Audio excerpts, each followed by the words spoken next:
देखिए, अगर आप ये वीडियो देख रहे हैं तो थोड़े बहुत कॉन्सेप्ट आपके एस्ट्रोलॉजी को लेके थोड़े से क्लियर कर देता हूँ।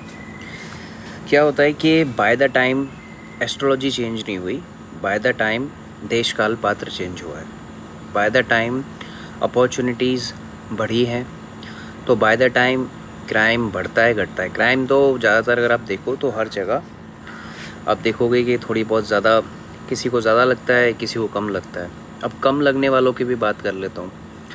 मान लो कि अगर आप एक रिफॉर्मिस्ट हैं जो रिफॉर्म चाहते हैं, तो आप देखोगे कि पहले से आपकी कंडीशन बेटर हुई है फीमेल्स के लिए। जैसे कि सती प्रथा वो बैन है बहुत टाइम पहले से, राइट। राजा राम मोहन रॉय के टाइम में अगर आप हिस्ट्री से थोड़ा बहुत पढ़े होंगे तो कंट्रीब्यूशन एंड ऑल थोड़े बहुत रिफॉर्म्स और आए हैं कि जहाँ पर देखिए थोड़ी बहुत हिंदुस्तान में वो तो चलता रहेगा। जैसे आप कास्टिज़म को देखते हो, रिलीजन को देखते हो, तो थोड़ा बहुत इसमें तो लेवल थोड़ा सा नीचे आया है, ठीक है। लेकिन ऑन पेपर और ऑफ पेपर रियलिटी डिफरेंट होती है। अब हम बात करेंगे एस्ट्रोलॉजी की भी। एक अमूमन सा क्वेश्चन होता है कि क्या रेमेडी काम करती हैं कि नहीं करती हैं, कि उपाय काम करते हैं कि नहीं करते हैं। देखिए, मेरे अनुभव और मेरे करियर में तो मैं आपको एक बात बताता हूँ कि जिसको प्रेडिक्शन आती है तो वहाँ तो रेमेडी की ज़रूरत ही नहीं होती। जैसे कि मुझे एक व्हाट कल कुछ क्लाइंट्स आए तो मुझे लगा वो शेयर करना चाहिए। तो जब मैं उन परिजनों से बात कर रहा था तो मैचिंग की बात हो रही थी कि भाई इनका मैच करना है। देखिए, अगर आप अरेंज मैरिज कॉन्सेप्ट में जा रहे हैं तो अरेंज मैरिज कॉन्सेप्ट जो है वो टोटली जहाँ तक है वो कमर्शियल पॉइंट ऑफ व्यू से देखा जाता है कि अगर आपके पास जॉब सिक्योरिटी है, अगर आप एक अच्छे घर से आते हैं, अगर आप सुंदर हैं, देखिए वो सब कुछ देख दाख के ही होगा, ठीक है। अरेंज इज़ ऑल अबाउट, और आजकल तो अरेंज मैरिज बहुत रिस्की है। एक तो वैसे ही हम देख रहे हैं आजकल के क्या माहौल चल रहा है मैरिजेस को लेके। तो कुछ रिपोर्ट्स कहती हैं कि 2040 तक या फिर उसके पहले ही 2030-35 तक शादी का ग्राफ गिर रहा है। न्यू जनरेशन बहुत ज़्यादा शादी में इच्छुक नहीं है। अब उसकी बहुत सारी वजह भी हैं, लेकिन एक वजह ये भी है कि आए दिन हम क्राइम देख रहे हैं, राइट। देख रहे हैं कि कैसे किसी आदमी ने किसी औरत को मार दिया और किसी औरत ने किसी आदमी को मार दिया। तो ये एक तरह की फ़ियर भी हो जाता है ना। एक तरह का फ़ियर डेवलप होता है सोसाइटी में। अरेंज मैरिजेस में मैंने हमेशा बताया कि ये कमर्शियल चीज़ है। कमर्शियल मतलब इसमें योग्यता पे ही होगा। मैं ही नहीं कह रहा कि किसी चीज़ को मैं सपोर्ट कर रहा हूँ कि लव मैरिज एंड ऑल। देखिए, मैं तो मैरिज को मैरिज ही देखता हूँ। बहुत से मेरे क्लाइंट्स में बोलते हैं कि हमने लव मैरिज कर ली तो भी प्रॉब्लम क्यों है, क्योंकि उनको ऐसा लगता है कि ये करने से कुछ हो जाएगा। अल्टीमेट मैं तो ह्यूमन रिलेशनशिप ही देख रहा हूँ, ठीक है। ये तो चलो सामाजिक गठजोड़ हैं कि अरेंज मैरिज कर ली, लव मैरिज कर ली, लव कम अरेंज मैरिज कर ली, तो इसमें हमारा कोई ज़्यादा योगदान नहीं होता। मैं तो कंपैटिबिलिटी देखता हूँ, चाहे आप कैसे भी शादी करो, कुछ भी करो, उससे मुझे इतना मतलब नहीं होता। अब रेमेडीज़ की बात करें तो जैसे कल मैंने उनको बताया कि ये मैच नहीं हो रहा। अब अरेंज मैरिज में परिजन क्या देखते हैं, फैमिली भी देखेंगे, है ना। तो उनको लगता है कि नहीं इस फैमिली में जाएंगे तो धीरे धीरे करके बदलाव आ जाएगा। आप कोई रेमेडी बता दो। देखिए, रेमेडी ओनली 10% 15% काम करती है, ठीक है। मैं तो प्रेडिक्शन देता हूँ ज़्यादातर। तो मुझे आज तक मेरे कोई भी क्लाइंट को मैंने ये नहीं बताया कि भाई तू ये कर लियो, तू वो कर लियो, उसकी ज़रूरत नहीं पड़ी। क्योंकि प्रेडिक्शन अगर आती है तो फिर प्रेडिक्शन ही देंगे ना, तो फिर रेमेडी का चूरन क्यों बेचना। अब बहुत से लोग इसको एज एन कमाई के ज़रिए से भी देखते हैं। मैं तो मेरी फ़ीस पे मैं बोल देता हूँ कि मेरी ये फ़ीस है, क्योंकि ऑफ कोर्स हम काम कर रहे हैं सोसाइटी के लिए और हम अच्छा काम करना चाहते हैं, तो फ़ीस तो ऑफ कोर्स हम चार्ज करते ही हैं। लेकिन अब यहाँ पर जब मैच मेकिंग होती है उसमें रेमेडी का मैं ज़्यादा नहीं मानता, उसमें तो ज़ीरो ही मानता हूँ। आप सोच के देखिए कि दो लोगों को कंपैटिबल करना है, राइट। दो लोगों को ज़िंदगी भर के लिए जोड़ना है। पहली बात तो आज के टाइम में वो बहुत मुश्किल है ज़िंदगी भर का, क्योंकि आजकल जो शादी की रेट है, जिस तरह से शादी ऊपर जाके डाउन जा रही है, तो वो बड़ी एक दिक्कत का विषय भी है। लेकिन बेसिक स्ट्रक्चर में तो मैं रेमेडी का ज़ीरो ही मानता हूँ। जो इंसान जैसा है वो मरते दम तक वैसा ही रहेगा, जो औरत जैसी है वो मरते दम तक वैसी ही रहेगी। अब इसके बीच में अब आपका एक सवाल हो सकता है कि तो बीच बीच में वो इमोशनल होते हैं, बीच बीच में कभी वैसे होते हैं, ऐसे होते हैं। ये सिचुएशन से होता है। जैसे कि मान के चलो कि आपका बेसिक स्ट्रक्चर जो था वो बहुत ज़्यादा प्रैक्टिकल था।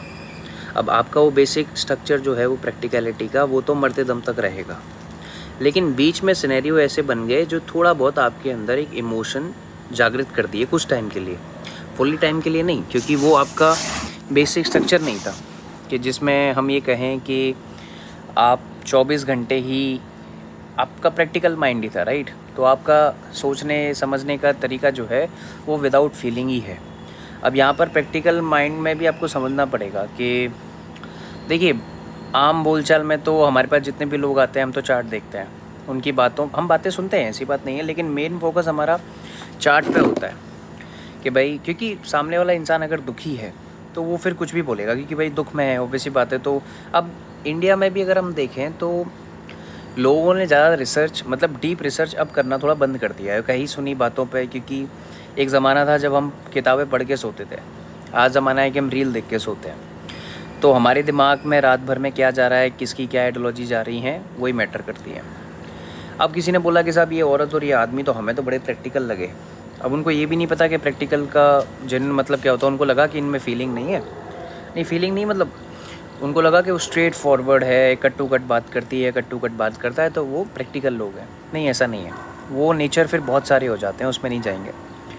अब बेसिक स्ट्रक्चर की मैं बात कर रहा था, जब चार्ट कंपैटिबिलिटी हम तो बता देते हैं, हम तो एक ही चीज़ समझाते हैं, लेकिन अरेंज मैरिजेस में क्या होता है कि इज़ मोर ओवर बिजनेस, कि भाई हमारे पास ये है। जैसे अगर मैं लड़कों की बात करूँ तो भाई हमारे पास जॉब सिक्योरिटी है, जो चल रहा है उसकी बात करूँगा, ठीक है, कि हमारे पास तो जॉब सिक्योरिटी है, बिजनेस सिक्योरिटी है, और आपकी लड़की कितनी सुंदर है, ठीक है। अरेंज मैरिज में हमेशा से लड़की की सुंदरता फर्स्ट है, उसमें नेगोशिएबल नहीं है, बहुत बार आपने सुना भी होगा। अब यहाँ पर ये देखिए कि अब यहाँ पर रेमेडी काम नहीं करती, हमारा काम क्या है, गाइडेंस देने का है। अब सामने वाला सुने नहीं सुने उसमें हमारी कोई दिक्कत वाली बात नहीं है, लेकिन हाँ, मैंने काफ़ी बार ये देखा है कि जब मैं बोलता हूँ वो फॉलो नहीं करते हैं, फिर वो बाद में परेशान होके आते हैं। देखिए, बाद में अब जो चीज़ पहले मान लेने की थी तो वो तो 100% प्योर ही थी, फिर बाद में आप, जैसे कई बार होता है, मैं डिस्कस करूँगा आने वाले टाइम में, अभी इसमें वीडियो में, लेकिन बेसिक स्ट्रक्चर में ज़ीरो रेमेडी होती है जब हम किसी की कंपैटिबिलिटी कर रहे हैं। हाँ, ये चलता है कि भाई कोई लड़की है, कोई लड़का है, उसका बेसिक स्ट्रक्चर बहुत बढ़िया है, इंसान ठीक है, लेकिन वक्त उसको थोड़ा सा हार्ड मिल गया तो कोई बात नहीं भाई, होता है, अच्छे इंसानों को भी बुरे हालात मिलते हैं, लेकिन ऐसा नहीं है उसका बेसिक स्ट्रक्चर सही है तो वो धांधलेबाजी नहीं करेगी या नहीं करेगा। हाँ, टाइम ज़रूर उसको टफ़ मिला है तो उसमें थोड़ा सा उसका डिप्रेशन इश्यूज़ हो सकता है, उसको एंजाइटी हो सकती है, उसको बहुत सारे फियर लग सकते हैं, स्पेशली साइकोलॉजिकल इश्यूज़ हो सकते हैं, या फिर हेल्थ इश्यूज़ हो सकते हैं, राइट। लेकिन वो आदमी और वो औरत जो है उनका बेसिक स्ट्रक्चर अच्छा है तो इतना इम्पैक्ट नहीं पड़ता। ऐसा हमने देखने को भी मिला है कि भाई ज़रूरी नहीं है कि हर गरीब बेकार ही हो और हर अमीर अच्छा ही हो, है ना। तो ऐसा भी नहीं है, ये तो एक सबको पता ही है। आई थिंक ये तो लॉजिकल माइंड की पहली वो है कि आप देख लेते हो कि भाई हर गरीब ठीक है, हालतों से उसका, हालतों का मारा है या हालतों की मारी है, लेकिन इतनी बुरी भी नहीं है। अब रेमेडी यहाँ पर क्या होता है कि एस्ट्रोलॉजी में लोगों ने इसको बड़ा कबाड़ किया है, और वो है भी, क्योंकि उस चीज़ को उन्होंने धंधे की तरह ही लिया है, ना कि सेवा की तरह लिया है। सेवा इन द सेंस कि आप पैसा कमाइए, उसमें कोई दिक्कत नहीं है, वो भी एक प्रोफेशन है, दुनिया में हर एक प्रोफेशन है, तो ये भी एक प्रोफेशन है। लेकिन उनको ये लगा कि यार इसको रेमेडी ये करा देंगे, इस किताब की रेमेडी लगा देंगे कि ये इधर कर दो, ये उधर डाल दो, ये इधर ज़मीन में गाड़ दो। ऐसा कुछ नहीं होता है, ठीक है। अगर आप इस पद्धति पे चलते हैं तो मैं आपको बता दूं कि आप गलत कर रहे हैं, और इसके रिज़ल्ट आपको दिख जाएंगे कि कुछ नहीं हुआ। अब यहाँ पर कंपैटिबिलिटी ज़ीरो है, मैंने बताया। अब बोले साहब रेमेडी, मैंने कहा इसकी कोई रेमेडी नहीं है, क्योंकि ये ऐसा ही रहेगा, दोनों चार्ट कंपैटिबल नहीं है। अब बहुत बार ये होता है कि अब भाई सगाई हो गई, मान लो सगाई नहीं तो बातचीत शुरू हो गई। आज के टाइम में तो बहुत कॉमन सा है अरेंज मैरिजेज में। पहले अरेंज मैरिजेज में बातें ही नहीं होती थी, वो पर एक ज़माने गए, बीत गए। अब आजकल नंबर, फ़ोन नंबर, वो सब। और समाज क्या है, बहुत ज़्यादा होशियार भी है, वो चाहता नहीं है कि ज़्यादा बात करें, क्योंकि उसको भी पता है कि ज़्यादा बात कर लेंगे तो फिर ये एक दूसरे को जान जाएंगे और शादी नहीं होगी। ये अरेंज मैरिज के थोड़े ये कॉन्सेप्ट है कि भाई उनका ये रहता है कि हम ज़्यादा बात नहीं करने भी देंगे, है ना, नहीं तो जान गए तो फिर नहीं करेंगे। तो अब सगाई से शादी के बीच की जो बातें ना, उनको मैं ज़्यादा देता ही नहीं, तूल ही नहीं देता, क्योंकि वो एक तरह का वो है, एक तरह की डिल्यूजन है, एक तरह का इल्यूजन है, एक तरह का भ्रम है, ठीक है। तो कंपैटिबिलिटी मिली नहीं, लेकिन फिर 2-3 महीने बाद से ही या डे 1 से ही स्टार्टिंग, प्रॉब्लम तो डे 1 से ही शुरू हो जाती है, लेकिन वो बोलते हैं ना कि धीरे धीरे धीरे धीरे वो काम चलता है। तो वो बाद में फिर उसके रेपरकशंस आते हैं, फिर उसमें लिटिगेशन भी अगर ऐड हो जाए, जो कि अमूमन देखा जाता है कि लिटिगेशंस ऐड हो गए।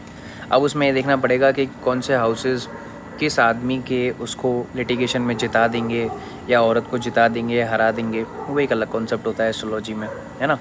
तो कोर्ट में तो फिर उसमें फीलिंग नहीं होती, कोर्ट में तो फिर वहाँ पे हिसाब किताब होते हैं, तो वो हाउसेस देखने पड़ते हैं कि या चीज़ें देखनी पड़ती हैं दशास पैटर्न से कि भाई कौन से क्या एक्टिवेटेड है। अब यहाँ पर ये हो गया कि रेमेडी इसमें तो काम नहीं आनी, ये तो आप 2 चार्ट लेके आए, सीधा सीधा हमने मैच किया, हमने बताया, हमने तो गाइडेंस दी। अब सब अपना अपना दिमाग लगाते हैं, तो कोई दिक्कत वाली बात नहीं है। हमने तो पहले ही बोला कि आराम से सब फ्री हैं अपना दिमाग लगाने के लिए, कोई ऐसी प्रॉब्लम नहीं है, क्योंकि हम तो सिर्फ गाइडेंस देने बैठे हैं।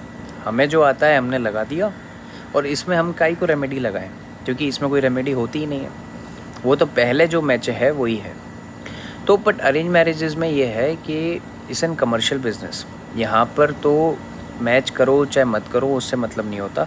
देखिए गुड़ मिलान के ऊपर भी मैंने बात करी है,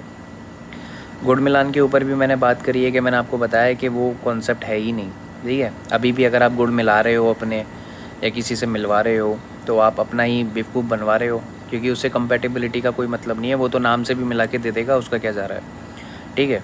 बाद में ज़िंदगी भर आपको रिगड़ना है, उसको नहीं रिगड़ना है, ठीक है। तो यहाँ पर ये सारी चीज़ें आपको समझनी पड़ेंगी ना वेरी प्रैक्टिकल वे, क्योंकि एस्ट्रोलॉजी बहुत लॉजिकल साइंटिफिक सब्जेक्ट है। इसको किसी ने भूत प्रेत से जोड़ रखा है, किसी ने अंधविश्वास से जोड़ रखा है, ये सब यूज़ नहीं होता, ठीक है। कोई बोल देगा लगन में मंगल बैठा है, 500 करोड़ लोगों के बैठा है, ठीक है, 50 करोड़ लोगों के बैठा है, तो क्या करें, सबकी लाइफ एक जैसी हो जाएगी क्या? ये भी नहीं है। तो ये चीज़ें थोड़ी सी समझने की हैं कि किस तरह से रेमेडी वर्क करती हैं, किस तरह से रेमेडी वर्क नहीं करती हैं। अब यहाँ पर अगर आप ये बोलो कि साहब कुछ ऐसा कर दो कि बेसिक स्ट्रक्चर बदल जाए, ऐसा नहीं हो सकता, और इस दुनिया में कोई नहीं कर सकता। आपको अभी जैसे आप थोड़े साइंस के स्टूडेंट हो तो आपको मेरी बात थोड़ी सी और समझ में आएगी, या फिर साइंस आपने कभी पढ़ी भी होगी। देखिए इंसान इतना बड़ा नहीं है, ठीक है, कॉस्मोस बहुत लिमिटेड दिखाता है उसको। इंसान कोशिश करता है चांद पे जाने की, मंगल पे जाने की, लेकिन यूनिवर्स बहुत इतना भी नहीं है कि आप पूरा ही कवर कर जाओ, राइट। उसको इंसान बना नहीं सकता, यूनिवर्स ने इंसान को बनाया, इंसान यूनिवर्स को फॉर्म नहीं कर सकता, ठीक है। इंसान प्लैनेट्स को क्रिएट नहीं कर सकता। तो ये एक तरह का एरोगेंस भी है कि इंसानों में होता ही है, स्पेशली काफ़ी लोगों में आजकल तो एरोगेंस नहीं भी होगा तब भी उनको एरोगेंट बनना है कि हम ये कर देंगे, हम वो कर देंगे। नहीं, फ्री विल पे भी हमने बात करी है पहले। देखिए फ्री विल को लेके बहुत सारी डिबेट है कि फ्री विल है कि नहीं है। अब बहुत से लोग बोलते हैं कि हम सुबह उठ के कॉर्नफ्लेक्स खाते हैं, हमारा फ्री विल है। हमारे दादाजी नहीं खाते थे, वो दलिया खाते थे।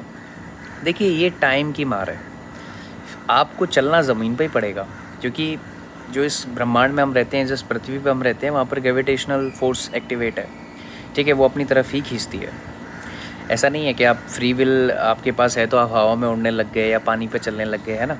मैं उनकी बात नहीं कर रहा, जो जादूगर वगैरह हैं जो बचपन में हम भी देखते, तो वो एक अलग, उस पर तो क्या ही बात करना, वो जादू ही है, तो इट्स नॉट रियल थिंग। लेकिन फ्री विल एक डिबेटेबल कॉन्सेप्ट है। कुछ लोग मानते हैं कि भाई फ्री विल है, मैं नहीं मानता कि फ्री विल एग्जिस्ट करती है। आपकी डेस्टिनी इज़ वेरी इंपॉर्टेंट। अब एस्ट्रोलॉजी क्या है, थर्मामीटर की तरह काम करता है कि आपके बुखार को नाप लेता है कि क्या इंटेंसिटी है, क्या वक्त है, कौन से आदमी से क्या है, तो इज़ वेरी इंपॉर्टेंट थिंग।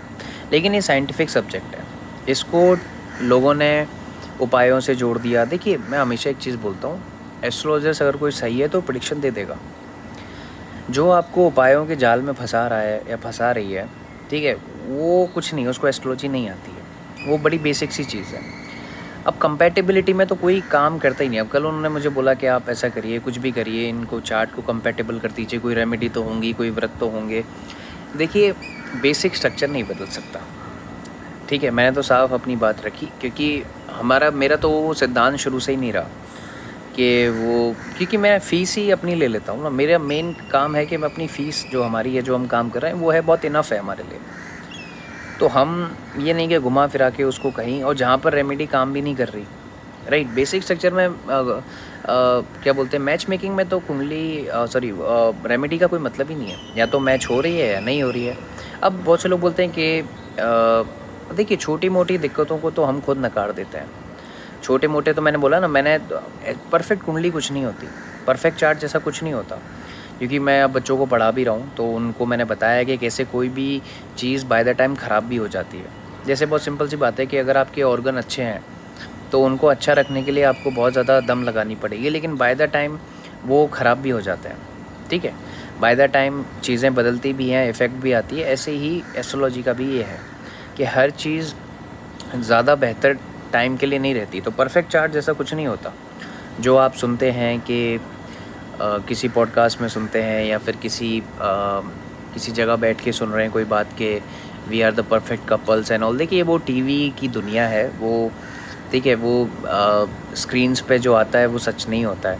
ठीक है, तो काफ़ी हद तक वो लोग कुछ भी फेक करते हैं कि हमारा तो ऐसा था, हमारा तो बेस्ट है। अब क्या पता आपको, आप थोड़ा 24 घंटे उनके साथ रहते हो, आप बस वो देख रहे हो और आप खुद को कंपेयर कर ले जा रहे हो।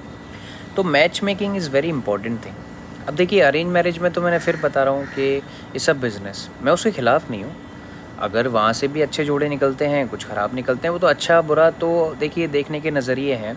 लेकिन हर जगह आप सेक्टर में जाओगे तो you will see the problem, you will see that exact problem क्या क्या है, समझ रहे हैं। तो बट मैच मेकिंग में जब हम करते हैं तो वहाँ कोई रेमेडी 0% रेमेडी का काम ही नहीं है। अब जैसे मैं आपको एग्जांपल देता हूँ कि अब मुझे वो, अब कोई भी देखिए जेंडर आप अपने हिसाब से रखिएगा, क्योंकि जेंडर एस्ट्रोलॉजी में काम नहीं आता है।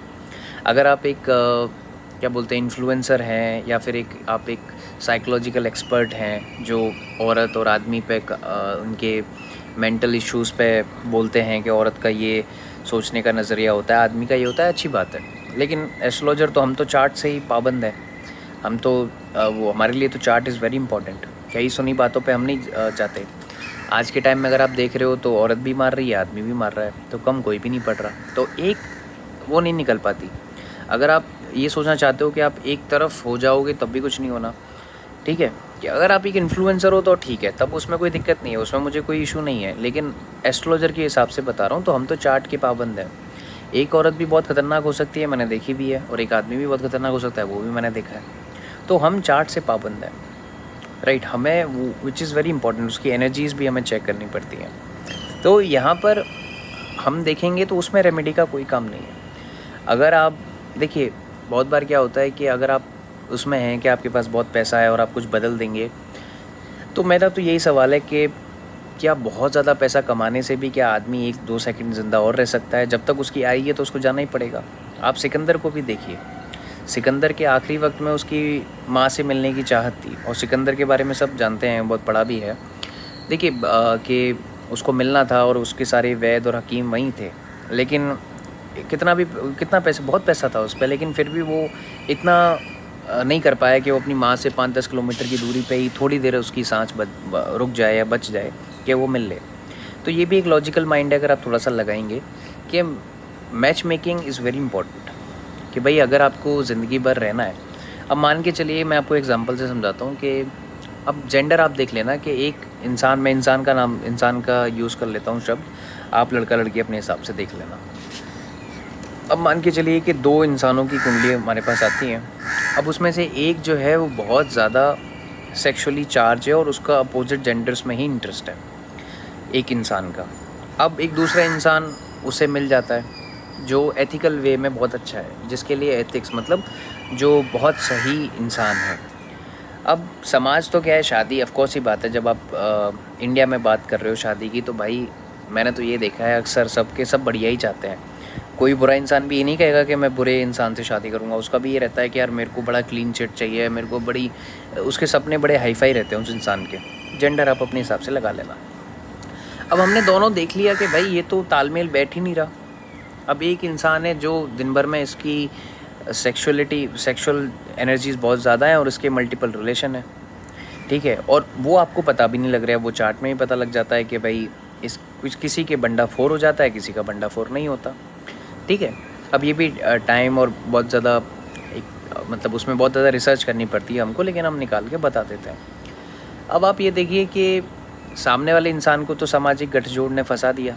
भाई उस टाइम तो आप नहीं पता लगा सकते, जिस टाइम शादी हो रही होगी तो आप नहीं पता लगा सकते, क्योंकि उस टाइम पे रिश्तेदारों का इतना प्रेशर है, उस टाइम फैमिली का इतना प्रेशर है, उनको बस वो ख़त्म करना है कि भाई हमें हमारी ज़िम्मेदारी से, आई डोंट नो ये ज़िम्मेदारी होती क्या है, किसी की लाइफ ख़राब करना इज़ अ ज़िम्मेदारी ऑल्सो। अब वो लोग डिसीजन लेते हैं जिनको नॉलेज नहीं है, लेकिन उनका ओहदा और उम्र बड़ी है, तो इंडिया में अगर उम्र और ओहदा बड़ा है तब तो एक तरह का क्लीन चिट मिल जाता है कि आप कुछ भी करिए, कोई फ़र्क नहीं पड़ता। बाद में जब कांड होगा तो सब अपने अपने घर बैठ जाएंगे। आपने ज़रा भी देखा होगा, जो भुगत रहा है या जो भुगत रही है वो अकेले ही भुगतेंगे। जब कोई इंसान इस दुनिया से चले भी जाता है तो 12 दिन तक भीड़ रहती है, 13वें दिन अगर आप जाओगे तो कुछ नहीं है।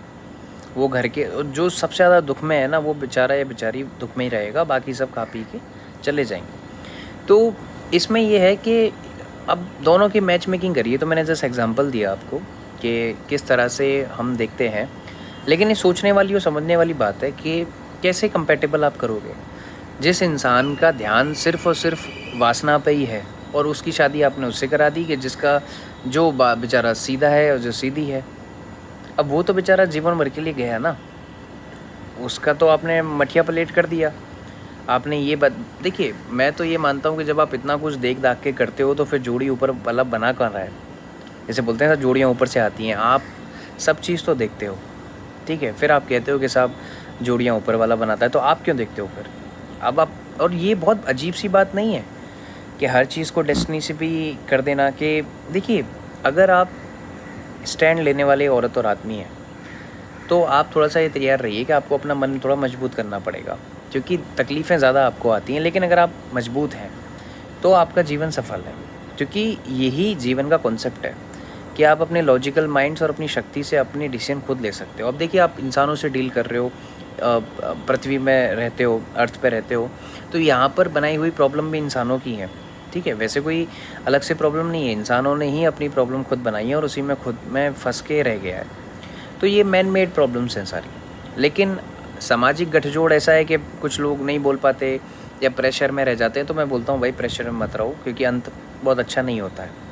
मैंने बहुत से क्लाइंट्स देखे हैं, मैंने हज़ारों चार्ट्स देखे हैं, तब मैं ये बता रहा हूँ कि बहुत से लोग बोलते हैं कि साहब हमने उनके लिए कुर्बानी दे दी, हमने उनके लिए कॉम्प्रोमाइज़ कर लिए, लास्ट में फिर वो लोग साइकोलॉजिकल पेशेंट हो जाते हैं और जीवन भर फिर धक्के खाते हैं, और बाद में उनका फिर इमोशनल शोषण बहुत होता है।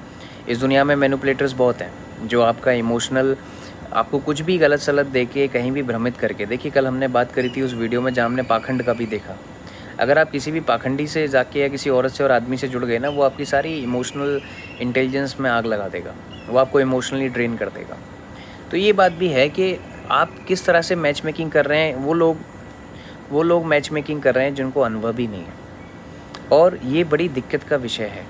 अब बहुत से लोग क्या होते हैं कि ये सोचते हैं कि ये एक तरह का, देखिए ये देश काल पात्र का भी टॉपिक है। इंडियन स्टेट्स में कुछ ऐसे स्टेट्स हैं इंडिया में जो बड़े ही ख़तरनाक है, जहाँ पर जान की कीमत इतनी नहीं है, ठीक है, जहाँ पर प्रेशर बहुत है, हाउस होम प्रेशर बहुत रहता है, जहाँ पर आप इमोशनल ब्लैकमेलिंग पीक पर देखोगे, जहाँ पर अब आपस में ही घर वाले और बच्चों में इतना नहीं है, वहाँ पर बहुत बुरी हालत है। वहाँ पर आप जाओगे तो आपके आंसू नहीं रुकेंगे कि मतलब किस हालत से डिप्रेशन, मतलब इतना ज़बरदस्त घुटन है कि जीवन जीने को भी नहीं मिलता। क्योंकि अथॉरिटेटिव टेंडेंसीज़ के लोग तो घर में ही रहते हैं भाई, बाहर तो आपको बाद में मिलेंगे, घर में ही मिल जाएंगे। क्योंकि इस कॉन्सेप्ट पे भी हम बात करेंगे। तो मैच मेकिंग में कोई रेमेडी नहीं होती, कोई काम नहीं करती। अगर आप मेरे पास आ रहे हो और आप मुझे चाह रहे हो तो मैं पहले चार्ट मैच करूँगा, तो वो सारी चीज़ें मैं आपसे डिस्कस करूँगा भाई। जो होगा सो मैच मेकिंग में ज़ीरो रेमेडी। अगर आप मुझे ये बोलोगे कि कुछ ऐसा करवा दो, ऐसे करके कुछ बैठ जाए, जुगाड़ बैठ जाए, इसमें नहीं बैठता भाई। क्योंकि जो इंसान जिस तरह से इस नेचर के साथ पैदा हुआ है वो उसी से मरेगा। अब यहाँ पर सिचुएशंस आती रहेंगी जाती रहेंगी, जो कि मैंने डिस्कस कर लिया है कि मान लो बहुत प्रैक्टिकल था, लेकिन कुछ टाइम के लिए ऐसा टाइम लगा कि वो थोड़ा इमोशनल भी हो गया, लेकिन उसका बेसिक स्ट्रक्चर नहीं बदल सकते ना। उसके बेसिक स्ट्रक्चर में वो चीज़ नहीं थी कि भाई वो क्या बोलते हैं, अब ज़िंदगी भर इमोशनली फैसले लेगा, नहीं, ऐसा नहीं है। तो ये चीज़ आपको समझनी पड़ेगी। अब हमारा काम क्या होता है, हम गाइडेंस दे के समझा देते हैं, लेकिन हम उस पर रोक नहीं लगा सकते, मतलब हम प्रेशराइज़ नहीं कर सकते, क्योंकि वो हमारा काम नहीं है, ठीक है। हमारा सिंपल सा काम है कि हम औरों की तरफ ऐसे ऊंचा ऊंचा नहीं फेंकना होता है। हम बहुत सिंपल जो हमें आता है हम वो प्रेजेंट कर देते हैं। मानना ना मानना ये सामने वाले के ऊपर होता है, हमें उसमें कोई दिक्कत नहीं है, क्योंकि वो हमारा काम नहीं है। घर तक की रखवाली नहीं है, हमारे पास आए, हमसे बात हुई, हमने बता दिया। तो इस तरह से ये चीज़ें मूव करती हैं। अब यहाँ पर एक सवाल और ले लेते हैं, बड़ा एक कॉमन सा सवाल आता है कि अब औरतों को देखो तो वो आदमियों को कोस रही हैं, आदमी देखो तो वो औरतों को कोस रहा है, बच्चे माँ बाप को कोस रहे हैं, अब माँ बाप बच्चों को कोस रहे हैं। ठीक है, जब हमने पहली वाली वीडियो में भी डिस्कस किया था कि एक पीढ़ी से दूसरी पीढ़ी ये एक चीज़ रहती है। देखिए, पहली बात तो आप रिश्तों से थोड़ा सा बाहर निकल के सोचिए कि एक इंसान पैदा हुआ, अब वो अपना एक नेचर लेके पैदा हो रहा है। ठीक है, अब वो एक नेचर लेके पैदा हुआ, मान लो कोई आदमी या कोई औरत है, उनका नेचर बहुत ही ख़राब है, मारपीट वाला, अग्रेसिव है। ठीक है, बात बात पे घमंडी है, खुद बस मैं ही हूँ जो सच हूँ, मैं ही सर्व मतलब मैं ही सच हूँ, मेरे अलावा कुछ नहीं है। अब वो इंसान ऐसा है। अब वो थोड़ा सा बड़ा हुआ, थोड़ा और बड़ा हुआ। अब बड़ा होने के बाद, क्योंकि इंडिया में उस ज़माने में शादी इंपॉर्टेंट ही थी, अगर आपने शादी नहीं करी तो फिर आपको समाज जीने नहीं देगा। क्योंकि प्रकृति जो समाज का सीन क्या है कि उसको पॉपुलेशन बनाए रखनी है, क्योंकि पॉपुलेशन बनाए रखना इज़ वेरी इंपॉर्टेंट। ये समाज का लॉजिक है कि वो अपनी पॉपुलेशन को नहीं तोड़ सकता, उसकी मजबूरी है, क्योंकि वो टूट गई तो फिर बहुत सारी चीज़ें टूट जाएंगी। अब वो इंसान थोड़ा बड़ा हो गया, अब वो औरत और आदमी दोनों की बात कर रहा हूँ, नेचर बराबर ही होता है। ठीक है, अब उसने शादी कर ली, शादी करने के बाद अब उसकी अपने हस्बैंड या अपनी वाइफ से भी नहीं बनी, अब इसमें बच्चा भी हो गया। ठीक है, बच्चा होना इज़ अ प्रोसेस। ठीक है, वो साइंटिफिक प्रोसेस है, साइंस है उसमें, अगर आप जानते हो कैसा होता है तो आपको पता होगा। अब उसका नेचर जो है वो तो क्रूअल ही है। अब बच्चे से बनेगी नहीं बनेगी, लेकिन वो तो उसका नेचर ही है ना, अब वो तो दिक्कत देगा ही देगा उसको। तो यहाँ पर मैं उस चीज़ में नहीं जाता ज़्यादा कि ये माँ बाप बुरे हो गए या ये बच्चे बुरे हो गए या ये औरत बुरी हो गई या आदमी बुरी हो गया, नहीं। वो तो भाई सामाजिक तरीके से ही चल रहा था। अब मैं तो ये मानता हूँ कि आज जो क्राइम हो रहा है, वैसे तो बहुत से लोग शादी के नाम से अब डरने लगे हैं। ठीक है, ये जनरेशन, अगर आप जेन जी जनरेशन्स देखो तो उनके तो बिल्कुल ही मूड में नहीं है शादी की, क्योंकि उनके अलग लफड़े चल रहे हैं। लेकिन जिस तरह से अब क्राइम हो रहे हैं, अभी जैसे कल का ही शायद वो न्यूज़ में देख रहा था कि जिसमें एक लड़का था, उसको आई थिंक पुणे में फेंक दिया गया। उसकी मतलब सगाई हो गई थी उसकी, और उसकी जो सगाई हुई, जो पत्नी है जिससे सगाई हुई है, उसके बॉयफ्रेंड के साथ मिलके उन्होंने उसको धक्का दे दिया कहीं फोर्ट वगैरह से, और वो मर गया। अब इस तरह के हादसे हो रहे हैं, तो जो सही लोग हैं शायद वो शादी नहीं कर रहे हैं, लेकिन जिनको नहीं करनी चाहिए उनकी जल्दी हो रही है ना, जो एक्चुअली शादी के लिए बने ही नहीं है। ये भी एक कॉन्सेप्ट है कि हर कोई शादी के लिए बना नहीं है, लेकिन समाज इस बात को नहीं मानेगा, क्योंकि वो उसका एक प्रॉब्लम है कि वो पॉपुलेशन नहीं तोड़ सकता। अगर उसकी पॉपुलेशन टूट गई तो उसके पास एक ही जवाब है कि वंश कैसे बढ़ेगा। भाई ये तो उसके दिमाग में डाल दिया है। अब उसने कभी हिस्ट्री पढ़ी नहीं, उसने कभी साइंस पढ़ी नहीं है, बहुत सारी चीज़ें नहीं पढ़ी कि भाई वंशावली सबकी ख़त्म हो गई। जो बड़े बड़े राजा तुर्रम खां महाराज थे या जो नवाब थे वो सब इट्स ऑल डन, वो सब ख़त्म हो गया। लेकिन एक टेंडेंसी है, फिर गरीबों में एक टेंडेंसी ये रहती है, जो उसमें आते हैं उनका ये रहता है कि जितने हाथ उतनी नौकरी। तो उनका पॉपुलेशन इसलिए ज़्यादा है कि भाई घर में जितने लोग होंगे उतना मजदूरी करेंगे और उतना पैसा आएगा। तो वो भी पॉपुलेशन को नहीं तोड़ना चाहते। लेकिन ये चीज़ देखने की है कि बेसिक स्ट्रक्चर जिसका जैसा भी है और वो जिस सोशलिज़म में जा रहा है, अब वो शादी जैसे ही कॉन्सेप्ट में जा रहा है, अंदर की तरफ बैठ रहा है, तो अगर वो ख़राब ही है, वो औरत और आदमी ख़राब ही है, तो वो डैमेज ही करेगी। हालांकि ये हो सकता है, बहुत बार चार्ट में, ये ओवरऑल व्यू दे रहा हूँ मैं, लेकिन जब चार्ट एनालिसिस मैं करता हूँ तो बहुत डीपली चार्ट एनालिसिस करना पड़ता है। यहाँ पर तो मैं आपको सिर्फ ऊपर का समझा रहा हूँ, जिससे कि आपको ये समझ में आए कि स्पेशली जब आप मैच मेकिंग करवाओ, जब दो लोग एक दूसरे की ज़िंदगी में इम्पैक्ट डालेंगे फॉर लॉन्गर पीरियड, वो लंबे टाइम तक साथ रहेंगे, तो उसमें रेमेडी काम नहीं आती। अगर आप ये सोच रहे हो कि किसी का बेसिक नेचर आप बदल दोगे, उसको ये बोल के कि आप क्या बोलते हैं, ज़मीन में ये गाड़ दो, पानी में ये बहा दो, ये सब बकवास बात है।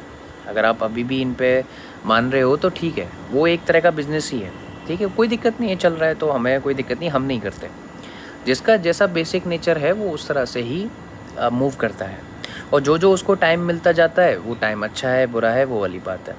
अब यहाँ पर ये चीज़ समझने की और सोचने की है कि आप क्या इस चीज़ को कितना प्रैक्टिकल लेते हो और इसको अपनी लाइफ में कैसे अपने ऊपर इम्प्लाई करते हो। ठीक है, तो ये चीज़ अप्लाई करने की बात है कि आप इसको अप्लाई सही करिए अपनी लाइफ में और चीज़ों को बहुत प्रैक्टिकली लेके चलिए, क्योंकि जीवन जो है ना, वो एक बार ही मिलता है, ठीक है, और उसको अच्छे से जीना सबको अधिकार है।